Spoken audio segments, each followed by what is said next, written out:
وقتی که از وطن به مهاجرت سفر میکردم، نزد دروازه امان مادرم گفتا که باز آی، من که پزمانت شوم. دل به پزمانی نگاه و قاش چشمانت شوم. من ندانم در چه حالی زیر رنج و بیکسی، مادرت میرد برایت قربانت شوم. در وطن هستم عزیزم، هستی در سرسانه ها، من فراقی حال زار و حال سرسانت شوم.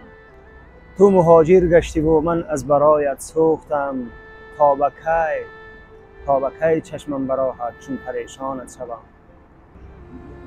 دلم پر از غم و غصه شد و خودداری کردم، در آغوش گرفتم و گفتمش میرم برایت، مادری جانم تویی، نوری چشمان تو باشم، نوری چشمانم تویی. گر خدا خواهد بسبزم از دعای سبز تو، غم مخور بیهوده، غم مخور آنی که باشد خوشتر از جانم تویی. جز تو مادر کی شود کس نیرو و درمان من، درد دیدار تو دارم آن که درمانم تویی.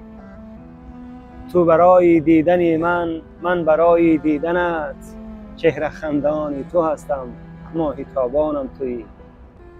در آخر خودداری کرده نتوانستم، گفتمش التجا دارم مکن تو گریه ها از بحر من، جان جانان تو هستم، جان جانانم تویی.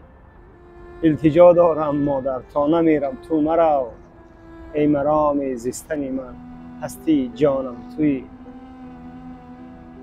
گمان میکنم که این واقعه به همه او فرزندانی که دور از وطن هستند رخ داده است. نزد دروازه، راه به سفر، دعای پدر و مادر، جداشوی فرزند از والدین.